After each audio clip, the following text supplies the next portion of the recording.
It is twilight. A thick wet snow is slowly twirling around the newly lighted street lamps and is lying in soft thin layers on roofs, on horses' backs, and on people's shoulders and hats. The cab driver Iona Potapov is quite white and looks like a phantom. He is bent double, as far as a human body can bend double. He is seated on his box. He never makes a move. If a whole snowdrift fell on him, it seems as if he could not find it necessary to shake it off. His little horse is also quite white and remains motionless.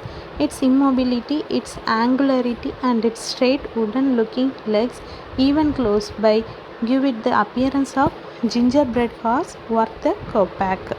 It is no doubt plunged in deep thought. If you were snatched from the plough, from your usual grey surroundings, and were thrown into this slough full of monstrous lights, unceasing noise, and hurrying people, you too could find it difficult not to think.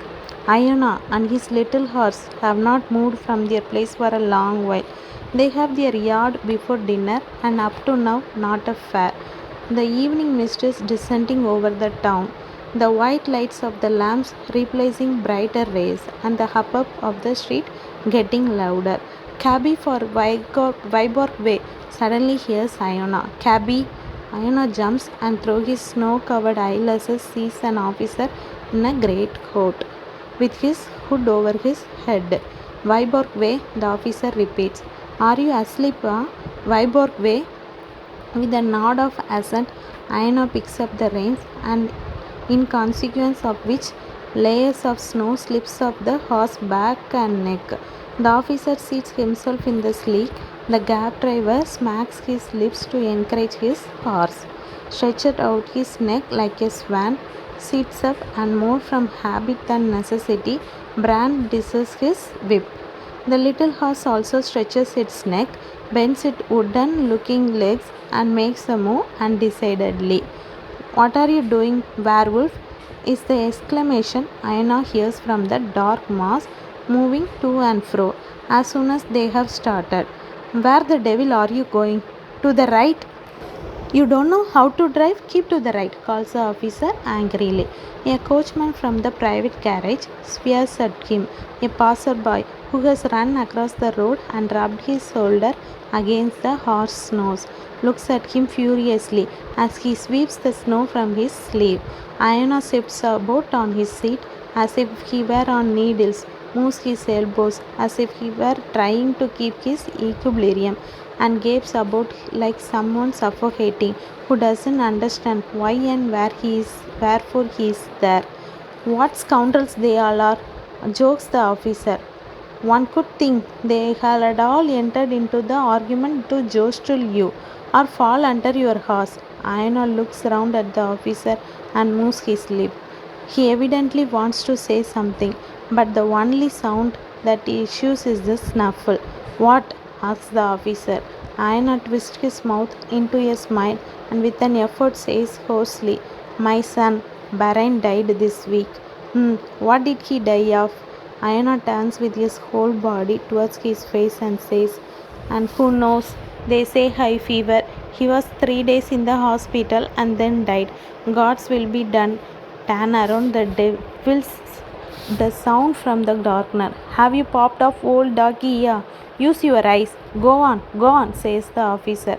Otherwise, we shall not get there by tomorrow. Hurry up a bit. The cab driver again stretches his neck, sits up, and with a bad grace, brandishes his whip.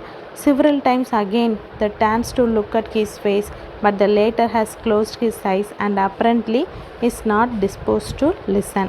Having deposited the officer in the Viborg, he stops by the tavern, doubles himself upon his seat, and again remains motionless, while the snow once more begins to cover him and his horse.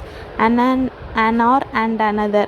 Then along the footpath with a skew of gallowses and quarrelling come 3 young men, 2 of them tall and lanky, the third one short and humpbacked. Cabby, to the police bridge, in a cracked voice calls the humpback. The 3 of us for 2 grivenniks. Iona picks up his reins and smacks his lips 2 grivenings is not a fair price, but he doesn't mind whether it is ruffle or 5 kopecks. To him, it is all the same now. So, as long as they are fast, the young men jostling each other and using a bad language approach the sleek, and all three at once try to get onto the street. Then begins a discussion as to which two shall sit and who shall be the one to stand. After wrangling, abusing each other, and much petulance, it is at last decided that the humpback shall stand, as he is the smallest. Now then, hurry up, says the humpback in a wanging voice, as he takes his place and breathes in Iona's neck. Old fury, here, mate, what a cap you have. This is not a worse one to be found in all Petersburg. He, giggles Iona. Now you, such a, hurry up. Are you going the whole way at this pace? Or you want it in the neck? My head feels like bursting, says one of the lanky ones. Last night at the Don Muasso's, Vasca and I drank the whole of 4 bottles of cockney. I don't understand what you lie for, says the other lanky one angrily. You lie like a brute. God strike me, it's the truth. It is as much the truth that a loves coughs. He grinds Iona. What gay young gentleman? So, go to the devil, says the comeback indignantly. Are you going to get on or not, you old pest? Is that the way to drive? Use the whip a bit. Go on, devil, go on. Give it to him well. Iona feels at his back, the little man wriggling and the tremble in his voice. He listens to the insults hurled at him, sees the people, and little by little the feeling of loneliness leaves him. The humpback goes on swearing until he gets mixed up in some elaborate 6-foot oath or chokes with coughing. The lankies begin to talk about a certain Nadeja Petrovna. Iona looks around at them several times. He waits for a temporary silence. Then, turning round again, he murmurs, My son died this week. We must all die, sighs the humpback, whipping his lips after an attack of coughing. Now, hurry up, gentlemen. I really cannot go any further like this. When will he get us there? Well, just you stimulate him a little in the neck. You old pest. Do you hear? I will bone your neck for you. If one treated the like of you with the ceremony, one could have to go on foot.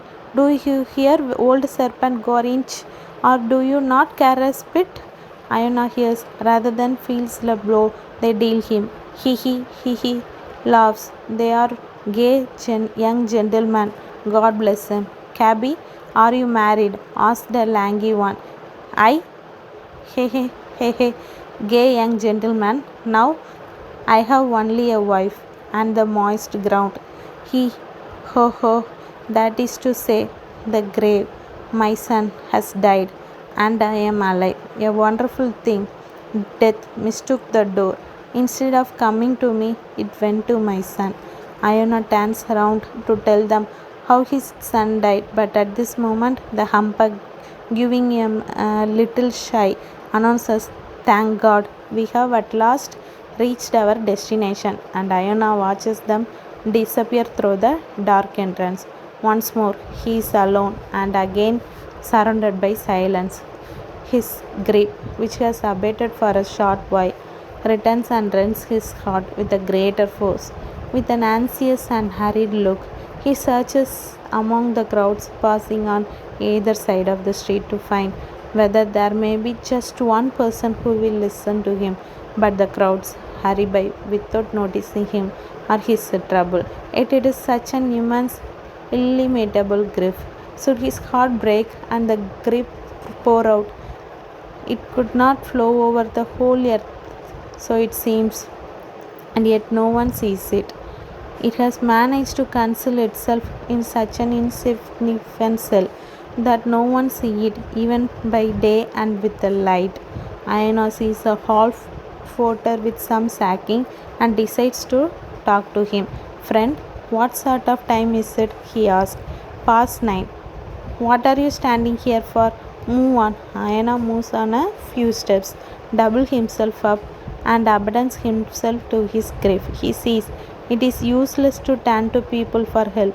In less than 5 minutes, he straightens himself, holds up his head as if he felt some sharp pain, and gives a tug at the reins. He can bear it no longer.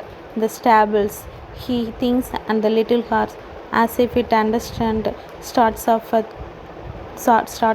a trot. About an hour and an hour later, Aina is seated by a large dirty stove.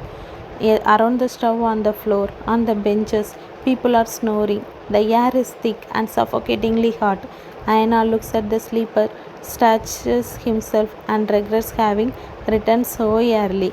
I have not even earned my fodder, he thinks. That's what's my trouble. A man who knows his job, who has had enough to eat and his horse too, can always sleep peacefully. A young cab driver in one of the corners half gets up, grunts sleepily, and stretches towards the bucket of water. Do you want a drink? Ayana asks him. Don't. I want a drink. That's so. Your good health. But listen, you know my son is dead. Did you hear? This week in the hospital. It's a long story. Ayana looks to see what effect his words have, but sees none. The young man has hidden his face and is fast asleep again. The old man sighs and scratches his head. Just as much as the young man wants to drink, the old man wants to talk.